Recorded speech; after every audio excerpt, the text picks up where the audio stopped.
Hello viewers, আশা করি ভালো আছো। প্রতিবারে নিয়ে আপনার সামনে নতুন আরেকটি ভিডিও নিয়ে চলে আসলাম।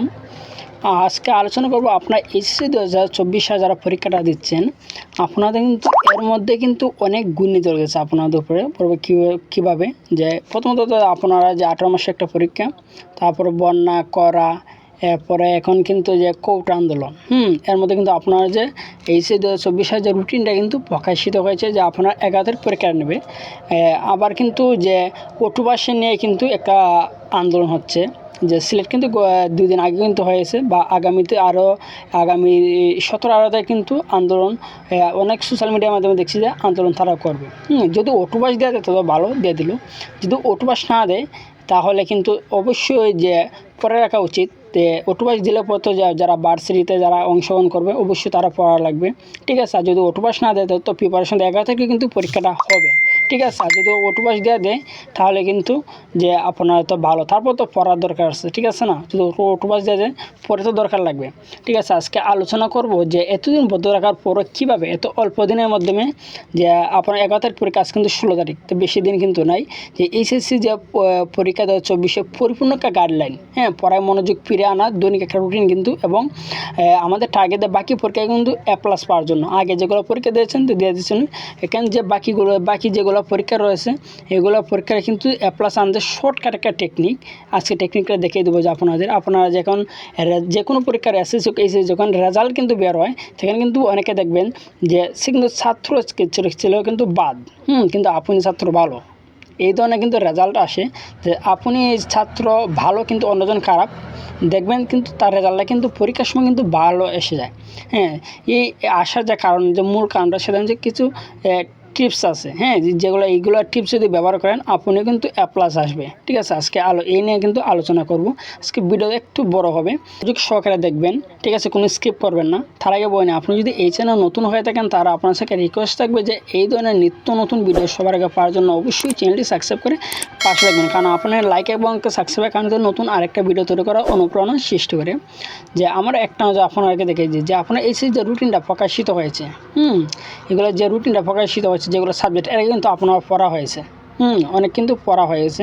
তো আজকে আমি যে বিষয়টা দেখাবো যে অল্পতে কীভাবে আপনি প্লাস আনবেন, ঠিক আছে। এখানে যে রুটিনটার মধ্যে যে আপনারা কিন্তু যেগুলো সাবজেক্ট বাকি আছে পরীক্ষার, যে সাবজেক্ট এগুলার কিন্তু অনেকে কিন্তু পড়ছে বা অনেকে পড়ছে না। এখন প্রথমত যে বলি যে সম্পূর্ণ কীভাবে তোমার প্রিপারেশন নেবেন, তোমাদের কাছে কিন্তু আগে দেখতে হবে যে কতদিন আছে। আজকে আমার ভিডিও যারা দেখছেন আজ থেকে হিসাব করবেন 11 তারিখ কিন্তু আপনার কাছে কতদিন, অথবা আপনারা কাছে 25 দিন থাকবে, কেউ কাছে 20 দিন, কেউ কাছে 15 দিন, কেউ কাছে 10 দিন। যেহেতু যে আমার ভিডিও আগে দেখবে, ঠিক আছে, এর কাছে কিন্তু এতদিন হবে। যদি পরীক্ষা 10 দিন আগে আপনি আমার ভিডিও দেখেন তাহলে আপনার কাছে 10 দিন থাকবে। যদি 15 দিন আগে দেখেন তো 15 দিন, যে 20 দিন আগে দেখবে 20 দিন, যে 25 দিন আগে দেখবে 25 দিন, ঠিক আছে। এখন আপনার করণীয় কী? তার জন্য আপনার যে রুটিনটা আছে আগে রুটিনটা একটাবার দেখে নেবেন যে কোন পরীক্ষা মানে কোন বিষয়ে সময় কম, কোন বিষয়ের সময়টা কম দিয়েছে, এবং আপনার কাছে কোন সাবজেক্টটা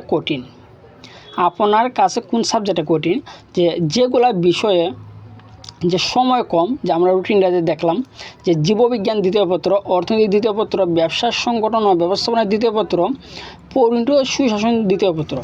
এখন যেগুলো সাবজেক্ট বললাম এগুলো সাবজেক্ট যদি আপনার কাছে কঠিন মনে হয় তাহলে কিন্তু এখানে সময় দেওয়া লাগবে কিন্তু একটু বেশি। আর যদি সহজ হয় তাহলে তো আর কিছু বলার নাই, ঠিক আছে।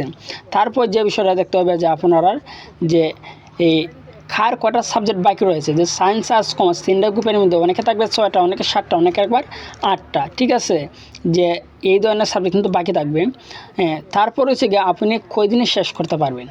একটা বই কিন্তু মিনিমাম 2 দিনে কিন্তু শেষ করা যায়, 2 বা 3 দিনে কিন্তু শেষ করা যায়।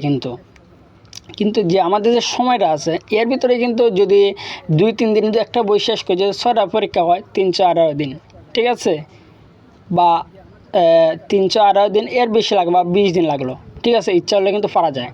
এর আগে কিন্তু আপনার কিন্তু পড়া কিন্তু হয়ে গেছে, কিন্তু ওখানকার রিভিশন দেওয়ার পড়া, ঠিক আছে।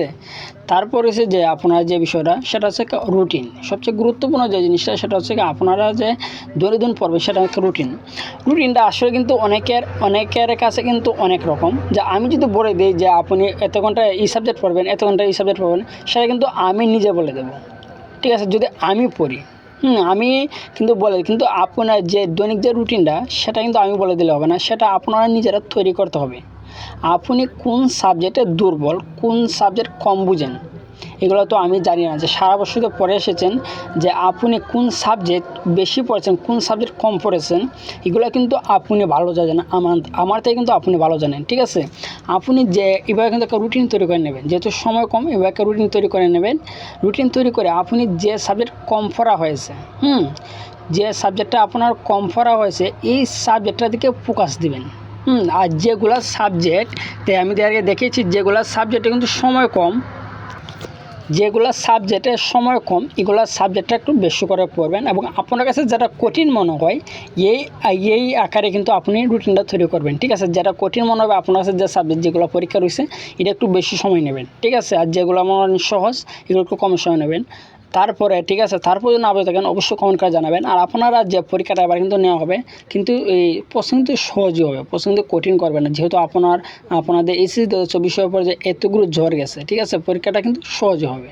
ঠিক আছে, তারপর যদি না বুঝে থাকেন আজ থেকে কিন্তু আপনারা যারা ভিডিও দেখছেন সবাই কিন্তু প্রিপারেশন নিয়ে নিন। ঠিক আছে, এবং দৈনিক একটা রুটিন তৈরি করে ফেলেন, যেগুলো সাবজেক্ট আপনার কঠিন মনে হয়, এবং যেগুলো সাবজেক্টে কিন্তু যে সময়টা কম দেওয়া হয়েছে, পরীক্ষার যে সময়টা কিন্তু কম দেওয়া হয়েছে এগুলো পরীক্ষার। ঠিক আছে, আজকে এই ছিল আলোচনা। তারপর না বুঝে থাকেন অবশ্যই আমার কমেন্ট করে জানাবেন। আর যদি ভিডিওটি ভালো লাগে থাকে অবশ্যই লাইক দেবেন। আর আপনি যদি এই চ্যানেল নতুন হয়ে থাকেন, তো আপনার সাথে রিকোয়েস্ট থাকবে যে এই ধরনের নিত্য নতুন ভিডিও সবার আগে পাওয়ার জন্য অবশ্যই চ্যানেলটি সাবস্ক্রাইব করে পাশে থাকবেন। ধন্যবাদ, দেখা হবে অন্য কোনো ভিডিওতে।